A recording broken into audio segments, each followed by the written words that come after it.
జనసేన పార్టీకి చెందిన 5గురు ఎమ్మెల్యేలకు కీలక పదవులు దక్కాయి. ఆంధ్రప్రదేశ్ అసెంబ్లీలో జనసేన పార్టీ డిప్యూటీ ఫ్లోర్ లీడర్గా రాష్ట్ర పౌర సరఫరాల శాఖ మంత్రి నాదెండ్ల మనోహర్ను ఏకగ్రీవంగా ఎన్నుకున్నారు. ఈ మేరకు శాసనసభాధిపతి డిప్యూటీ సీఎం జనసేన పార్టీ అధ్యక్షులు పవన్ కళ్యాణ్ సమాచారం అందించారు.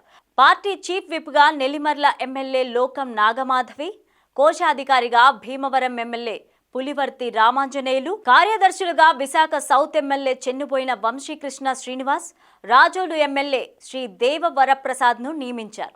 ఈ విషయాన్ని స్పీకర్ చింతకాయల అయ్యన్న పాత్రుడు అసెంబ్లీలో ప్రకటించారు.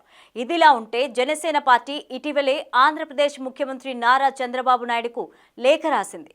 పార్టీకి చెందిన 2 ఎమ్మెల్యేలను అధికారిక విప్లుగా ప్రకటించాలని లేఖలో పేర్కొంది. నరసాపురం ఎమ్మెల్యే బొమ్మిడి నాయకర్, రైల్వే కోడూరు ఎమ్మెల్యే అరవ శ్రీధర్లను విప్లుగా నియమించాలని ఆ లేఖలో పేర్కొంది. అయితే ఈ నియామకాలపై క్లారిటీ రావాల్సి ఉంది. ప్రస్తుతానికి deputy floor leader, chief whip, ఇతర పదవులన్నీ భర్తీ చేశారు. అయితే అసెంబ్లీ ఫ్లోర్ లీడర్గా పవన్ కళ్యాణ్ ఉన్నారు. కూటమి ప్రభుత్వంలో జనసేన పార్టీ నుంచి ఇప్పటికే 3 చంద్రబాబు కేబినెట్లో మంత్రులుగా ఉన్న సంగతి తెలిసిందే.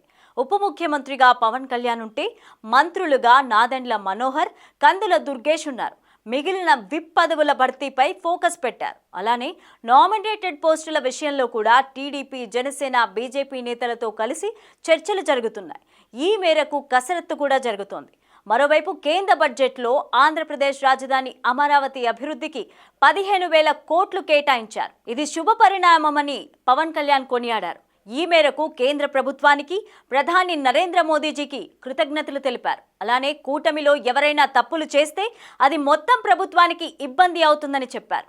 జనసేన పార్టీకి చెందిన కార్యకర్తలైనా సరే తప్పు చేస్తే వారిని వదలబోమని తాను వెనకాడను అని ఆయన చెప్పారు. ఎవరైనా తప్పు చేస్తే తాము శిక్ష వేస్తామనే సంకేతాలు ప్రజల్లోకి వెళ్లాల్సిన అవసరం ఉందన్నారు. ముఖ్యమంత్రి నారా చంద్రబాబు నాయుడు అనుభవం ఉన్న రాష్ట్ర పునర్నిర్మాణానికి ఉపయోగపడుతుందని అన్నారు. అందుకు తాము తప్పనిసరిగా అండగా ఉంటామని డిప్యూటీ సీఎం అన్నారు.